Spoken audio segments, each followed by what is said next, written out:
Next ವೃಷಭ ರಾಶಿಗೆ ಬರೋದಾದ್ರೆ 2026 ಹೇಗಿರುತ್ತೆ ಅಂತ? ವೃಷಭ ರಾಶಿಯವರಿಗೆ 2026ನೇ ಇಸ್ವಿ ಹೇಗಿರುತ್ತೆ ಅಂತ ಹೇಳಿದ್ರೆ, ಇಷ್ಟು ದಿನ ಗುರು 2ನೇ ಮನೆಯಲ್ಲೇ ಇರುವಂಥದ್ದು, ಜೂನ್ವರೆಗೂ 2ನೇ ಮನೆಯಲ್ಲಿ ಇರುವಂಥದ್ದು. ಹಾಗಾಗಿ ಸಾಕಷ್ಟು ಹಣದ ಹರಿವು ಹೆಚ್ಚಾಗಿರೋದಕ್ಕೆ ಅವಕಾಶ ಇರುತ್ತೆ. ವೃಷಭ ರಾಶಿಯವರಿಗೆ ಕುಟುಂಬದಲ್ಲಿ ನೆಮ್ಮದಿಯ ವಾತಾವರಣ ಇರುತ್ತೆ. ಯಾವುದೇ ಸಮಸ್ಯೆಗಳಿದ್ರೂ ಕುಟುಂಬಕ್ಕೆ ಸಂಬಂಧಿಸಿದಂಗೆ ಹಣಕಾಸಿಗೆ ಸಂಬಂಧಿಸಿದಂಗೆ ಅದು ಕ್ಲಿಯರ್ ಆಗೋದಕ್ಕೆ ಅವಕಾಶ ಇರುವಂಥ ಸಮಯ ಇದು ಅಂತ ಹೇಳ್ಬೋದು. ವೃಷಭ ರಾಶಿಯವರಿಗೆ 2026ನೇ ಇಸ್ವಿ ತುಂಬ ದೊಡ್ಡ ಮಟ್ಟದಲ್ಲಿ ಪಾಸಿಟಿವ್ ಆದಂಥ ಇಯರ್ ಆಗಿತ್ತು. 25 ಕೂಡ ಅವ್ರಿಗೆ ಚೆನ್ನಾಗಿತ್ತು ಏಪ್ರಿಲ್ ನಂತರ. ಬಟ್ ಈ ವರ್ಷ ಏನಾಗಿದೆ ಅಂದರೆ ಜೂನ್ವರೆಗೆ ತುಂಬ ಪಾಸಿಟಿವ್ ಆಗಿದೆ. ಗುರು ತನ್ನ 2ನೇ ಮನೆಯಲ್ಲೇ ಇದ್ದಾನೆ.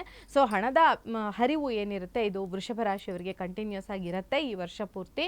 ಕುಟುಂಬದಲ್ಲಿ ನೆಮ್ಮದಿಯ ವಾತಾವರಣ ಇರುತ್ತೆ. ಹಾಗೆಯೇ ನೀವು ಮಾತನಾಡಿದಂತಹ ಮಾತುಗಳು ಒಂದು ಗುರುಸ್ಥಾನದಲ್ಲಿ ನಿಂತು ನೀವು ಮಾತಾಡಿದ್ರೆ ಜನ ಹೇಗೆ ನಿಮ್ಮನ್ನು ರೆಸ್ಪೆಕ್ಟ್ ಮಾಡ್ತಾರೋ ಆ ಥರ ರೆಸ್ಪೆಕ್ಟ್ ಇರೋ ಥರ ನೀವು ಮಾತಾಡಿ ಗೌರವವನ್ನು ದಕ್ಕಿಸಿಕೊಳ್ಳೋದಕ್ಕೆ ಅವಕಾಶ ಇರುವಂಥ ವರ್ಷ ಜೂನ್ವರೆಗೆ ಅಂತ ಹೇಳ್ಬೋದು. ಜೂನ್ ನಂತರ ಏನಾಗುತ್ತೆ ಅಂದರೆ ಗುರು ತನ್ನ ಸ್ಥಾನವನ್ನು ಬದಲಾವಣೆ ಮಾಡಿದ ನಂತರ ಏನಾಗುತ್ತೆ ಅಂತ ಹೇಳಿದ್ರೆ ಸ್ವಲ್ಪ ಅನವಶ್ಯಕವಾದಂತಹ ಸ್ಥಾನ ಪಲ್ಲಟ ಅಂತ ಹೇಳ್ತೀವಿ, ಜಾಗ ಬದಲಾವಣೆ.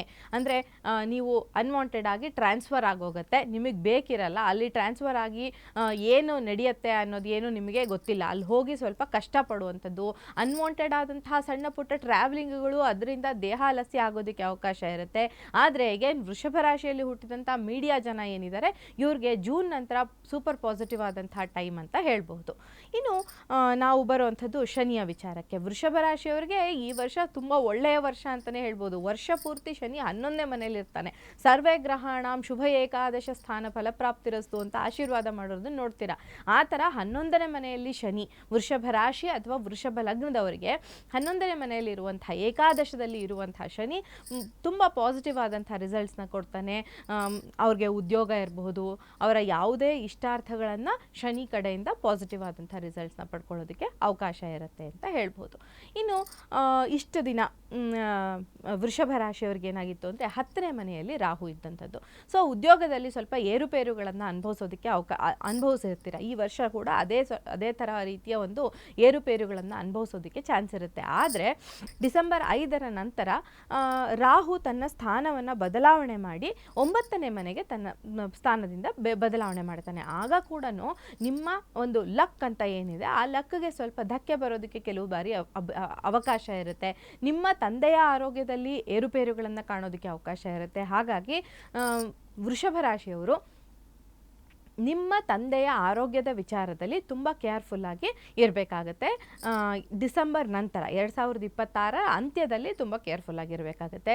ಆದರೆ ವರ್ಷ ಪೂರ್ತಿ ನಿಮ್ಮ ಒಂದು ಉದ್ಯೋಗಕ್ಕಾಗಿ ನೀವು ಹೊಡೆದಾಡೋಂಥ ಅವಕಾಶ ಇರುತ್ತೆ. ಆದರೆ ನೀವೇನಾದರೂ ಫಾರಿನ್ ಜಾಬ್ ಆಪರ್ಚುನಿಟೀಸ್ಗೋಸ್ಕರ ಟ್ರೈ ಮಾಡ್ತಾ ಇದ್ದರೆ, ನೀವು ಆಲ್ರೆಡಿ ವಿದೇಶದಲ್ಲಿದ್ದೀರಾ ಅಂದರೆ ಕೂಡ ನಿಮಗೆ ಅಲ್ಲಿ ಒಳ್ಳೆಯ ಗ್ರೋತ್ ಆಗೋದಕ್ಕೆ ಅವಕಾಶ ಇರುತ್ತೆ ಅಂತ ಹೇಳ್ಬೋದು. ಇನ್ನು ವೃಷಭ ರಾಶಿಯವರಿಗೆ ರಾಹುವಿನಿಂದ ಸಿಗುವಂಥ ತೊಂದರೆಗಳಿಂದ ನೀವು ಸರ್ವೈವ್ ಆಗಬೇಕು ಅಂತ ಇದ್ದರೆ ಸ್ಮೋಕಿ ಕ್ವಾಡ್ಸ್ ಅನ್ನುವಂತಹ ಒಂದು ಕ್ರಿಸ್ಟಲ್ ಬರುತ್ತೆ.